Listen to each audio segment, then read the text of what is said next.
Pero yung dito na nabuhay yon, may nanghingi sa akin. Dito yon. Tumubo siya. Tinusok ko lang na walang seremonyas, walang kung ano-anong mga sinasabing lagyan ng cinnamon. Basta, tinusok ko lang yun. Tumubo siya at hiningi ng aking kaibigan. Siyempre, hindi naman pwede hindi tayo mamigay. Kaya magbigay din tayo. Ayan. Tapos dagdagan natin ng bagong soil. Ito sa gilid.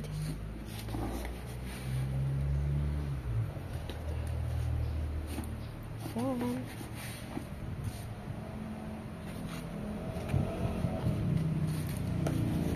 Tapos lagyan ko yan ng seeds ng sunflower. Pag merong seeds na makita.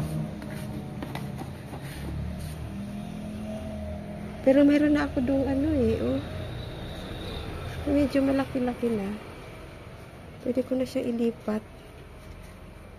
Kukunin ko nga. Meron na akong napatubo para tumubo na kaagad diretso. Wait lang ha.